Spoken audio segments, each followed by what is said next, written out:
गीता में श्री कृष्ण द्वारा कही गई बातों को गौर से सुनिए। कृष्ण कहते हैं, जो हुआ वह अच्छा हुआ, जो हो रहा है वह अच्छा हो रहा है, और जो होगा वो भी अच्छा ही होगा। श्री कृष्ण कहते हैं, हे अर्जुन, तुम्हारा क्या गया जो तुम रोते हो? तुम क्या लाए थे जो तुमने खो दिया? तुमने क्या पैदा किया था जो नष्ट हो गया? तुमने जो लिया यहीं से लिया, जो दिया यहीं पर दिया। जो आज तुम्हारा है कल किसी और का होगा, क्योंकि परिवर्तन ही संसार का नियम है। जीवन न तो भविष्य में है न अतीत में है, जीवन तो बस इसी पल में है। जन्म लेने वाले के लिए मृत्यु उतनी ही निश्चित है जितना कि मरने वाले के लिए जन्म लेना। इसीलिए जो अपरिहार्य है उस पर शोक नहीं करना चाहिए। कोई भी व्यक्ति जो चाहे बन सकता है, यदि वह व्यक्ति एक विश्वास के साथ इच्छित वस्तु पर लगातार चिंतन करे। मैं सभी प्राणियों को एक समान रूप से देखता हूँ। मेरे लिए ना कोई कम प्रिय है ना ही ज़्यादा, लेकिन जो मनुष्य मेरी प्रेम पूर्वक आराधना करते हैं वो मेरे भीतर रहते हैं और मैं उनके जीवन में आता हूँ।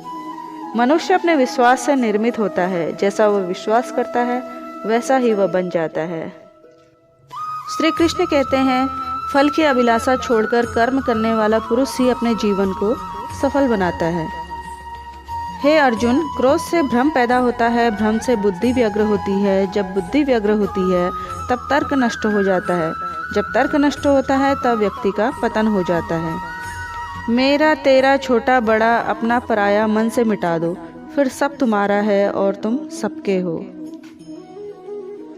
श्री कृष्ण कहते हैं, केवल व्यक्ति का मन ही किसी का मित्र और शत्रु होता है। वह व्यक्ति जो अपनी मृत्यु के समय मुझे याद करते हुए अपना शरीर त्यागता है वह मेरे धाम को प्राप्त होता है, और इसमें कोई संशय नहीं है। अच्छे कर्म करने के बावजूद भी लोग केवल आपकी बुराइयां ही याद रखेंगे। इसीलिए लोग क्या कहते हैं, इस पर ध्यान मत दो, तुम अपना काम करते रहो। कृष्ण कहते हैं, मनुष्य को परिणाम की चिंता किए बिना लोभ, लालच और निस्वार्थ और निष्पक्ष होकर अपने कर्तव्यों का पालन करना चाहिए। मानव कल्याण ही भगवत गीता का प्रमुख उद्देश्य है। इसलिए मनुष्य को अपने कर्तव्यों का पालन करते समय मानव कल्याण को प्राथमिकता देनी चाहिए। मनुष्य को जीवन की चुनौतियों से भागना नहीं चाहिए और न ही भाग्य और ईश्वर की इच्छा जैसे बहानों का प्रयोग करना चाहिए। अपने आप को भगवान के प्रति समर्पित कर दो, यही सबसे बड़ा सहारा है। जो कोई भी इस सहारे को पहचान गया वह डर, चिंता और दुखों से आज़ाद रहता है। न तो यह शरीर तुम्हारा है और न ही तुम इस शरीर के मालिक हो। यह शरीर 5 तत्वों से बना है, आग, जल, वायु, पृथ्वी और आकाश।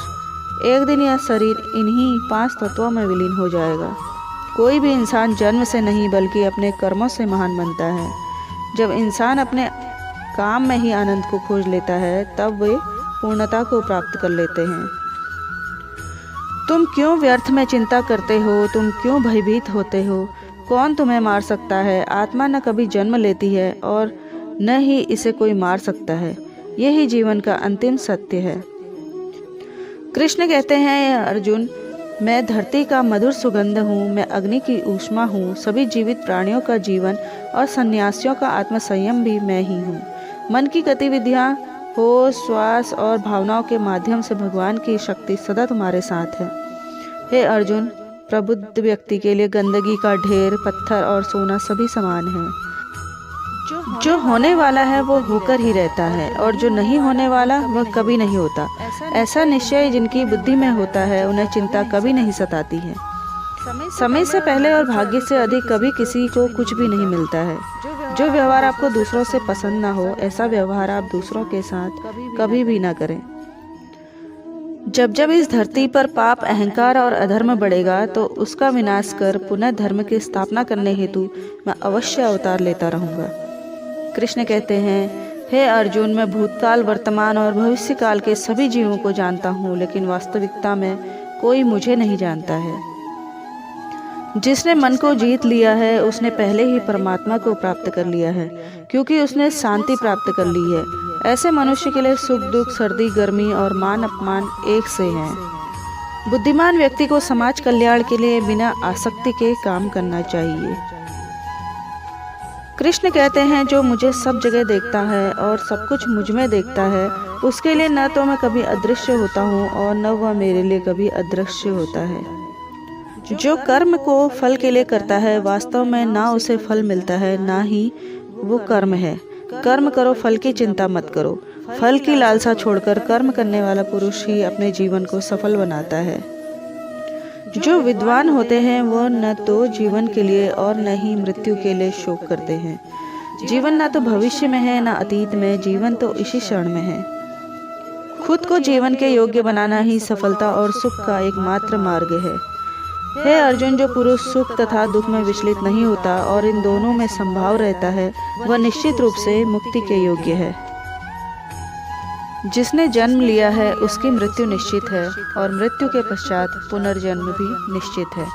जो लोग भक्ति में श्रद्धा नहीं रखते वे मुझे पा नहीं सकते, अतः वे इस दुनिया में जन्म मृत्यु के रास्ते पर वापस आते रहते हैं। दोस्तों, जिसने गीता पढ़ ली और उसे गीता समझ में आ गई तो फिर उसे किसी भी ज्ञान की आवश्यकता नहीं है। गीता स्वयं में एक पूर्ण ज्ञान है।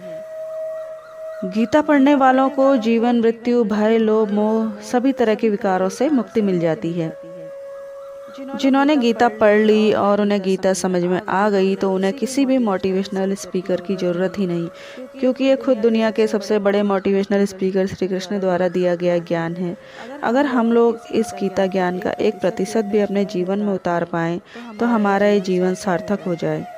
तो दोस्तों, मिलते हैं इसी तरीके की नई कहानियों और मोटिवेशनल स्टोरीज या क्योट्स के साथ। तब तक के लिए बहुत बहुत धन्यवाद।